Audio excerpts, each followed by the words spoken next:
Hey, this is Caleb, part of the Narrate team. Today is part 2 of a 3-part series called 3 Things. 3 things that we wish everyone knew about the church. Today, Adam talks about who the church is for. So I was hanging out, I suppose it's been a few weeks ago now, with a leader from a Calvary Chapel church. And Calvary Chapel for me is a movement that I've been familiar with for years but didn't know much about them. And it's always fun to talk with leaders from different streams. And as we were talking, he began to share with me the story of their beginning, which ties in remarkably well with where we're going this morning. I knew that in the 60s there was this thing called the Jesus movement that happened in California. I knew that it involved hippies coming to faith in Jesus. I didn't know a lot about that, but apparently this guy, Chuck Smith, who ultimately went on to kind of found this movement known as Calvary Chapel, was right at the center of that. And what happened was he was leading this church in Northern California, I believe. Maybe I've got that one wrong. Shouldn't have said that. He was leading this church that was non-denominational in nature, and there were, of course, established people, and then there were these hippies that started coming to church. And I use that term in the most endearing of ways, by the way. I know that most of you, if you have a soft spot for Narrate, you have a soft spot for hippies. This is kind of the one where they go together. And so there are these people that started coming to their gatherings, and they looked different, and they smelled different, and they dressed different, and they valued different, and they talked different, and they recreated differently. And that, of course, eventually created a rub. And there were the established people, and there were the hippie people, and there was very much an us and them, and this was apparently a kind of members have power type of movement, and so there was a special meeting called, and the members at this particular meeting, they just kind of unpacked or backed up the dump truck and laid it on Chuck Smith, like here were all the issues they were having. And as is the case for all of us when we get petty, we also get desperate. And the thing that they really drilled down on, the concern that they really latched hold of, was the fact that they had just replaced the carpet in the church and the hippies don't wear shoes to church. And so they said, this just isn't right, because what's going to happen is all of our carpet's going to smell like patchouli, and we don't want it to smell like patchouli. That's the right stuff, right, hippie people? It was patchouli, right? Looking for you hippie folks. And so, meeting adjourned without much resolution, and the next Sunday, as people showed up back at their church, if you know what I mean, their building, they were shocked to find that there was no carpet in the building. That Chuck had just arranged for the carpet to be completely removed from the building, not replaced with hardwood floors or linoleum or anything like that, just subfloor and glue. And he looked at the people and said, well, I guess if carpet's going to be the issue, we'll just get rid of the carpet. Now, this morning, the question that I want to ask is, who are the hippies in the room? Just kidding. We know who you are because we smell your patchouli. Really, the question that I want to ask this morning is, who is church for? As I already said, we started this series a couple weeks ago called 3 Things, and really the design of the series is to say, we think that there are a few things about church history that everybody, no matter what their posture towards Jesus and quote-unquote organized religion and the institution of church, we think everybody would benefit from knowing those. You, like me, have friends who follow Jesus and hate the institutional church. And I think people like that, people like you perhaps, would benefit greatly from knowing some things that we're going to talk about. Not because I want to overwhelm you and win the argument, but because I think it gives pause for thought. Some of you are maybe at the other end of the spectrum, and you really love church, maybe even this church, and Jesus. And I think there's great value for all of us to know some of this stuff, because the fact of the matter is we're not above repute either, and we too could go off the rails, as it were. I think we should have some of this background, some of these values that we find in our church history, and really what we're doing is going back and going, what do we need to know about our past? And then there's some of you that you don't really know what to do with Jesus. And a lot of your not knowing what to do with Jesus has something to do with your past church experience. And maybe you're mildly intrigued because you had a positive one, but you're intellectually persuaded to not follow Jesus. Or maybe you're moderately intrigued, but the reason why you're not ready to commit is because you had a really negative one in the past. And so for you especially, I think this is beneficial. And so last week we asked this question, what is church? And what we discovered is that Jesus, the first time he used the word church is in the book of Matthew. In a place called Caesarea Philippi, he used the word ecclesia. And the ecclesia has nothing to do with a structure or a building. It has everything to do with a people, a movement. And that throughout church history, what we see is there's always been this tendency to pull things back to the institution.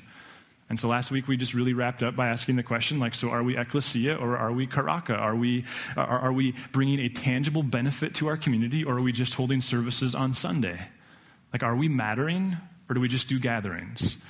This week I want to ask the question, who is church for? Who is the church for? As in, who gets to participate? Some of you who grew up around church, maybe you grew up with this one, see if you remember this, but here's the church. Remember this? And here's the steeple, and open the church, and there's all the people. Yeah, it's like you can just kind of picture the Cookie Monster, only the Cookie Monster didn't do that. How many of you were familiar with that little deal? So let's just learn this. Let's just learn this together. Ready? So do this with me. Here we go. Even if you have neuropathy, you can do this. So here's the church, and here's the steeple. Yeah. You see, this is complex. And if you use your thumbs to make the door, then you're among the elite. And then you open the church, and there's all the people. Yay! Okay. Really, what I want to ask is, who are the people? Who gets to participate? What beliefs disqualify you, if any? Or what beliefs have to be in place in order to belong? Or even more pressing, what sins disqualify you? What issues of brokenness disqualify you? I mean, what parts of your baggage have to be left at the door before you enter, before you get involved? And which parts of your baggage is it okay to work out in the process of being a part of the movement? See, really what we're going to talk about this morning is the dynamic, the way I've been saying it to myself, is the dynamic, the tension between grace and truth. How do we navigate the dynamic that is grace and truth? And at that point, I think what we see very quickly is it's not just a church question, it's not just a Christian question, it's not even just a theological question, it's a life question. Those of you that manage people, whether you're an owner or a boss or a manager, there's a tension there. Like, when is truth the right decision? Like, you did wrong and I've got to point it out. And when is grace the right decision? Listen, we all make mistakes. And what posture is the better posture? As parents? As spouses, as friends? Like, that's the tension of life, isn't it? I had 2 interactions this week, completely unsolicited, where we just kind of resolved, like, well, this is where this lands. What you're dealing with is the tension between grace and truth. Like, when do you say to a client, when do you say to a friend, when do you say to a child, you know something? You did wrong, and I think you got to pay for that. And when is good leadership to go, you know what, I saw that.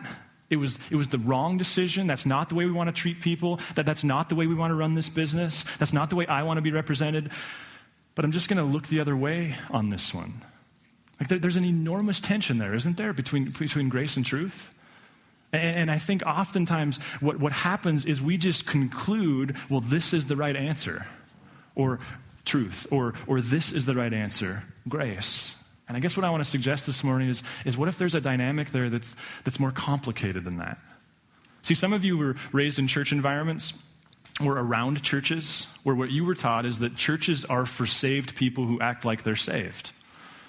Relate to that? The trick is, certain people get to decide what saved people are supposed to act like. And what makes it even more complicated is the list changes every few years. And there were seasons in the church's history where let's just grab a hot one, where divorce was on the list. And then in the 70s, divorce kind of came off the list. And then there were seasons in church history where having a glass of wine was on the list. And yet in many instances now, well, in some cases it still is, and in other instances it's not, and in other instances it's flown the other way and went, well, drunkenness isn't really a problem. See, there's this thing that happens where many of you can relate to this, where you were brought up in an environment where the church was for saved people who act like saved people. And yet the things that were on the list, they look nothing like the lists in the New Testament. Greed was never on the list. Slander and gossip was never on the list. There were all these political hot issues. There were these people who got to determine it. And the reality is, in those types of environments, and for some of you, the reason why you are so gun-shy with movements like this, with the word church, is because the reality that creates is in those environments you can't be broken, at least not openly. You can't talk about it. You can't actually begin to process some of the decisions you have or the addictions that you have or the thoughts that you're having. And the reality is, what we all know is when our brokenness, when our darkness is just hidden, well, monsters love the dark. It's true when you're 3 and it's true when you're 33. Like they love it when stuff just stays in the dark. And in fact, they gain power there. Which is why churches who are for saved people who act like they're saved are full of hypocrites. Because they lean so heavily towards truth that there's no room for anything else. And some of you weren't even raised around church, but you were raised in these environments where it was all about do the right thing, and if you don't do the right thing, you pay, and that's the end of the story. Some of you wonder, is that the way I'm supposed to lead my business? Is that the way I'm supposed to lead my people? Is that the way I'm supposed to interact with myself? Is that the way God sees me? And yet, conversely, at the other end of the spectrum are these ways of being the church and doing the church and living life that are exactly the opposite. And in this side, we value things like acceptance and tolerance. We tout not being judgmental. And in a church application, for lack of a better word, these are called liberal churches. And the reality is, though, in these churches, just like in the truth churches, who are having to pick and choose what parts of the scriptures and what parts of Jesus' leadership they're going to engage in, so is true in these movements. You have to pick and choose what scriptures you're going to follow. What parts of Jesus' character you're going to say are that's something he wants you to have. And even outside of the church conversation, when we lean way towards the church, the grace side, well, if we're not careful, we end up being people who are just afraid of conflict. And we can put a really cute title on it. It's called graceful. But the reality is we're conflict avoidant. And the reality is we're not teaching anybody anything. And the reality is nobody's accountable for anything. And so as I've kind of prepared and thought about this part of church history, it's been really encouraging for me to see that this isn't just a church conversation. This is a life conversation, which further breaks down the reality that, like, everything is spiritual. That Jesus wasn't coming to create a sect of life. He was coming to say, you're human, and this is what it looks like. Now, the great thing about this is the early church was really, really aware of this tension. They dealt with this tension. And what we're going to do this morning ultimately is look back at a place called the Jerusalem Council in Acts 15 to this spot in the church's history that was probably about 20 years after Jesus' resurrection, where they were dealing really honestly with this tension. And for those of you that you really gravitate toward truth, I think you'll find yourself a little uncomfortable. It's going to feel a little loosey-goosey to you. And for those of you that you gravitate towards grace, I think what you'll find is, oh man, but there's some truth in there too. So in Acts 15, as I already said, what happened was the church was dealing with a particular issue, and here was really the issue. Like Luke tells us in the book of Acts that when the church launched, it launched big. Like things happened rapidly. It grew quickly. And the reality was that was particularly true in and around Jerusalem. But what's unique and I think incredibly difficult for us to appreciate in what was happening around Jerusalem is that as people were coming to faith in Jesus in Messiah, they didn't understand themselves to be adherents to a new faith. They were Jewish people and Jewish converts who were coming to faith that Jesus was the promised Messiah. What they saw was he was the fulfillment of something that people all the way as old as Abraham and the prophets had talked about. And so following Jesus for them didn't mean stepping out of Judaism into a new religion. It was just the next step in their Jewish faith. It was just the obvious next step. But as you know, it didn't stay local to Jerusalem. And in the surrounding communities, these people that came to be, that were called then Gentiles, the Hebrew word there is goyim, these Gentiles started coming to faith. And these Gentiles were coming to faith in these predominantly Jewish communities, and they started wanting to come to synagogue. They wanted to celebrate Jesus and be a part of these messianic, if that's what you want to call it. They wouldn't have called it that then, but these movements that embrace Jesus Messiah, they wanted to be a part of them. And the Jews went, wait a minute, like you smell like patchouli. I don't think I like this. Now, what made it even more complicated was that many of the apostles, some of Jesus' original apostles, they went even further than just the outskirts of Jerusalem. They went hundreds of miles in several directions, and they started sharing Jesus with these communities, whereas in the areas around Jerusalem, they were predominantly Jewish, like that was the MO of the community. They were going to these communities where to be Jewish was to be an incredible minority. And in these communities, these what the Bible calls pagan people, these people who didn't follow Jesus, they started coming to faith. And as they were coming to faith, what happened was whereas the Jewish converts and the original Jewish people who were coming to faith in Jesus, whereas they didn't understand themselves as being adherents to a new religion, these Goyim people hundreds of miles away from Jerusalem did. These Goyim people started to say things like, we're followers of Jesus. And the Jews would go, no, you're Jewish. No, we're not Jewish. We're followers of Jesus. And the conversation that started to happen in that first century church was, well, can you follow Jesus and not be Jewish? Now, that's really hard for us to appreciate because the reverse is true today. Christianity is more apart from than it is similar to Judaism in those regards. But it was absolutely the case. It reminds me of when I worked for Coke fresh out of high school, and I was just a stalker, and at the time, for a season, I roomed with the guy who was the trainer of the stalkers, and so one day he came home from work, and he said, he and I were both very new to considering Jesus, and we were going to this church together, and so he came home and he said, Adam, it's so awesome, we hired a guy who's a Christian. And I was like, oh, cool. And he kind of went on to say, I had a blast training this guy today, and we talked about Jesus and blah, blah, blah, and I knew that Corey was off the next day and that I would be the guy working with this new guy. And so I got to work early because that's what type A's do. Early's a good thing, right?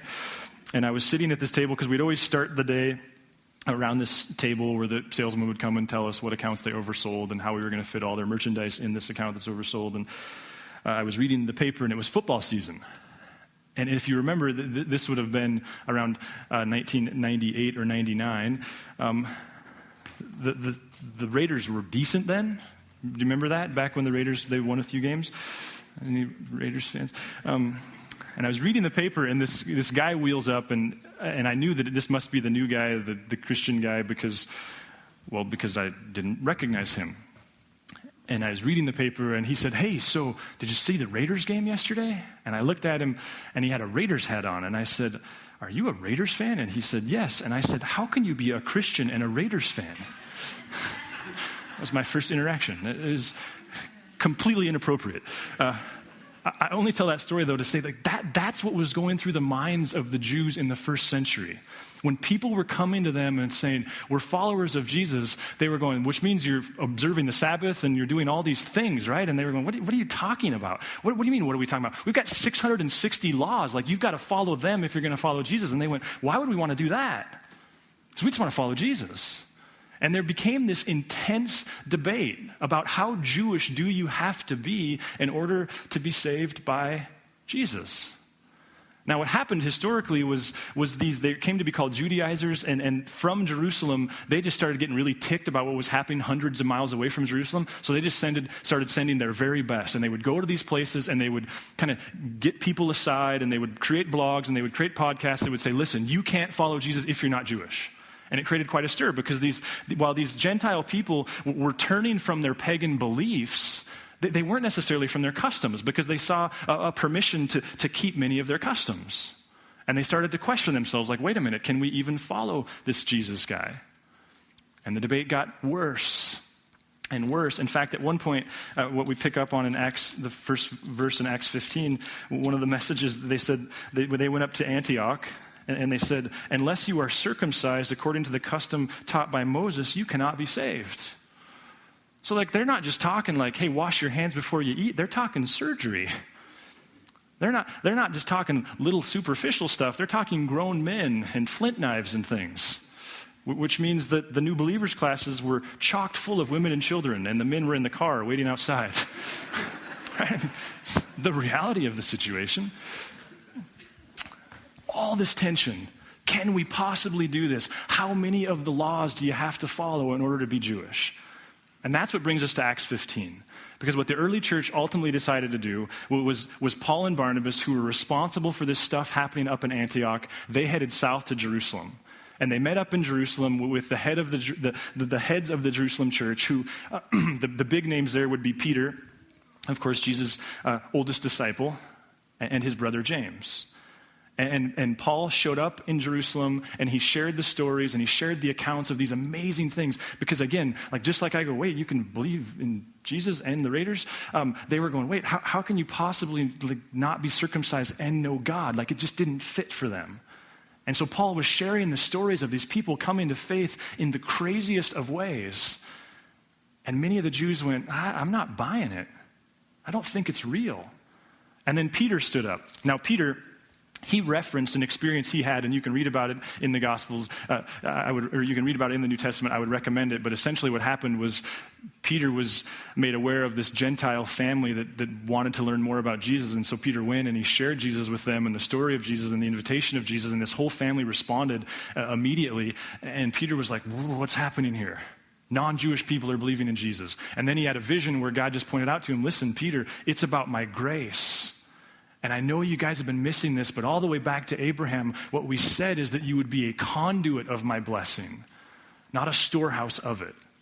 And Peter, he stood up and he said this, picking up in verse 9. Go ahead to the next one. Oh, yeah.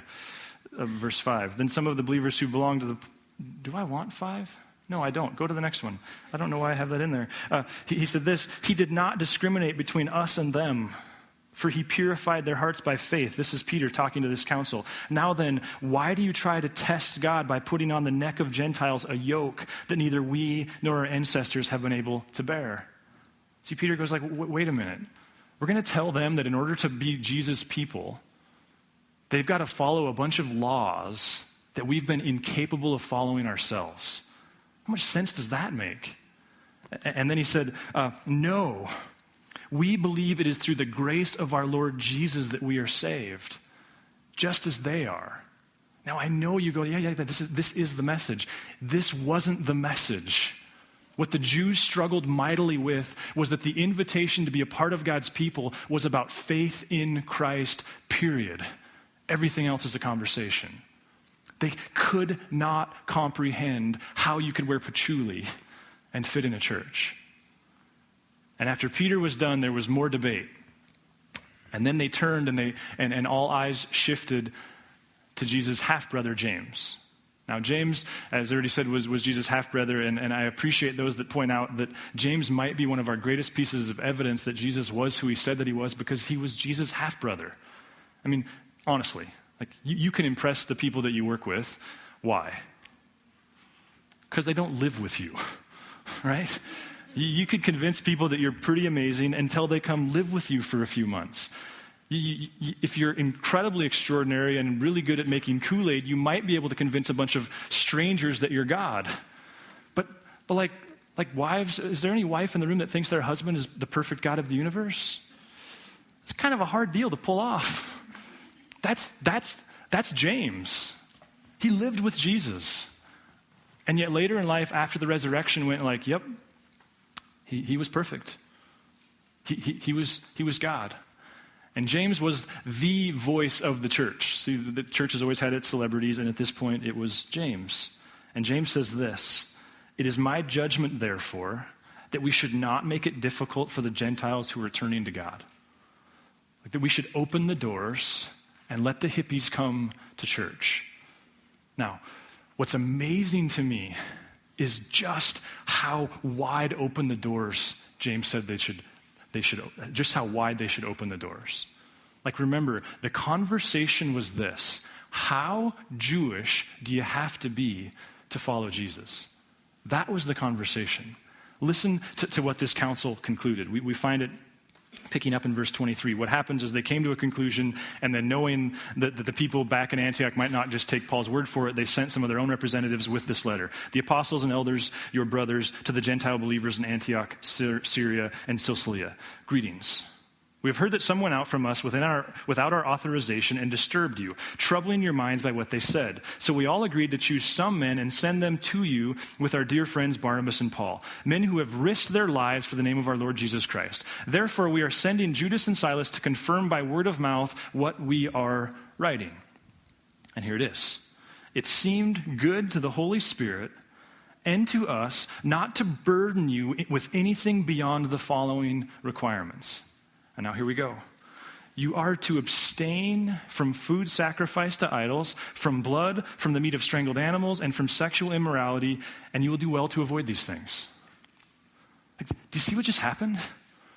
They took 660 commands, one that involved surgery, and they said, you know what? We've decided, bottom line is this: be careful what you eat around your Jewish brothers, and don't be immoral. Period. It's astonishing. It's them going, you know what? We like this type of music, but we think that that's more cultural than it is absolute. So whatever. You know what? We like this type of preaching. We like this type of communion. We like to go about greeting this way. But you know what? None of those are absolutes. What's absolute is Jesus. As Stan Simmons, who will be here in a few weeks or about a month, says, it's what they concluded was making Jesus as available as possible to as many people as possible. To remove as many cultural constructs as humanly possible. To make sure then that we're not stumbling over things that are non-essentials. And the reality is, you sit here today because of that decision. There was a tension in the church at this time, and the tension was, is Jesus just a sect of Judaism that has all kinds of cultural constructs that must be observed, or can he break through those cultural constructs, and is it about grace and belief in his death and resurrection? And you wouldn't be here were it not for the Jerusalem Council. Either that or you'd be Jewish. It's amazing. And throughout church history, the reason Western civilization is so heavily influenced by the church, for better and for worse, has everything to do with this decision. Everything to do with their going, you know what? Church, it's for broken people who are after Jesus. Period. And the reality is, it hasn't stayed that way. The church at Antioch and the church in Asia Minor at this part, it blew up because of this decision. It grew tremendously. But as you know from however much you do or don't know about church history, the church didn't maintain that posture. And it started to turn inward again. Why? Because there's a gravitational pull, it seems, to making churches places where saved people act like they're saved. There's a gravitational pull to take the grace and truth tension and simplify and distill it down into truth. Do the right thing, stupid. There's a pull. And here, just one more place, Jesus, I think, helps us with this tension so much. In John, the Apostle John, many of you know this perhaps, but all of the disciples died young. They died for what they claimed to have seen. They could have saved themselves from being flayed alive and all kinds of horrible things if they had just said, nah, never mind, I didn't see the resurrected Christ. John was allowed to live into old age, and he wrote this letter that we call the Gospel of John in his old age. And in verse 14 of his opening of this letter, he says this: the Word, he's speaking of Jesus, became flesh and made his dwelling among us. Literally, that word there means he pitched a tent. We have seen his glory, the glory of the one and only Son, who came from the Father, full of grace and truth. Not the perfect balance between grace and truth. 100% grace, 100% truth. The full embodiment of both. And when you appreciate that Jesus was someone who went, no, it's all about grace and all about truth. Not about, you could say it this way. Andy Stanley said it this way, and I think it's brilliant. Grace and truth is not a problem to be solved, it's a tension to be managed. I love that way of viewing it. That we can treat these two things as somehow we got to solve the problem, or we can treat it as a tension to be managed. And you see this in Jesus' life. If we're to be honest, he was so grossly inconsistent with the way he applied grace and truth. He said to one guy who said, hey, I want to follow you. He said, okay, it's real simple. Sell everything you own and come follow me. What? That's a lot of truth. And then he says to a gal who's been caught in adultery, who he has every right to arrange for her death, he says, I don't condemn you. Just go and live your life of sin. It's inconsistent. They both have elements of grace and truth in them, but it's inconsistent. What if following Jesus means we don't get to work off of a list of predetermined principles and rules? What if following Jesus means we don't get to create policies and say when that comes up, we're going to handle it this way? What if following Jesus means we walk into the messes and we listen and we have conversation and we pray and we ask for counsel and we discern and we go, you know what? On this one, like I hate to be this guy, but on this one, I just feel like I gotta lean towards truth on this one. I feel like there needs to be a consequence here. Like, yeah, I understand grace too, but I just feel like on this one, it needs to hurt a little bit. And in other cases, we walk into the mess and we listen and we have conversation and we go,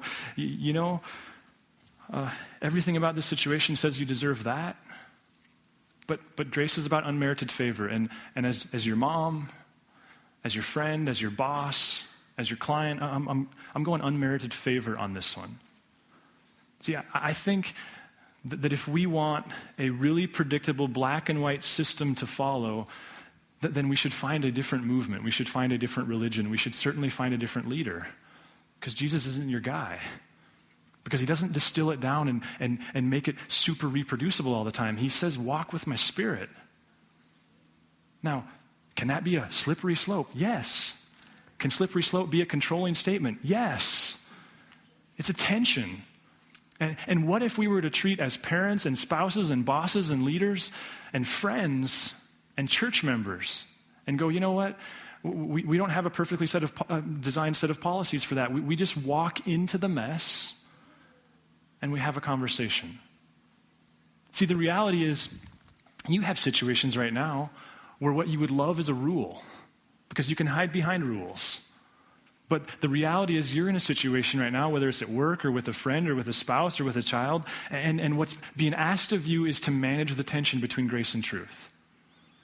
To pray and to seek counsel and to open the scriptures and to beg of God to make clear, what posture am I supposed to take here? And for some of you, grace would actually be the wrong decision. Like it would actually be you being conflict avoidant again. It would actually be you avoiding the conversation again. It would actually be you're being too passive again. It would actually be you're afraid to disappoint again. And for some of you, it is the right decision. And some of you are in situations, and you just know this, where God is asking you to go with truth and to point out to a friend that they sinned, that they're wrong. But you don't do that, and you don't want to do that. And that's following Jesus versus a system. Because as early as 20 years after Jesus' death and resurrection, the church rallied around this, okay, what do we do here? And they went, oh wait, we follow a Jesus who is fully grace and fully truth. And that takes a level of engagement that's difficult and requires these giant meetings. Listen, I don't know how this lands for you. Most notably, though, I'd like to just address those of you who are still trying to figure Jesus out. Because we got to be clear on the fact that what Jesus says is our sin has consequences, that what we do with this life matters. And he also says that it's his grace, not our meritorious attitudes, that lead us to God. That it's a posture of a bent knee, not a posture of pride. And so the cross is about grace, and it's about truth. And to follow him requires no cultural constructs other than Jesus Christ, him crucified, him Lord, him Savior. If you would like to engage further with Narrate Church, you can find contact information online, www.narratechurch.org. We would love to hear from you.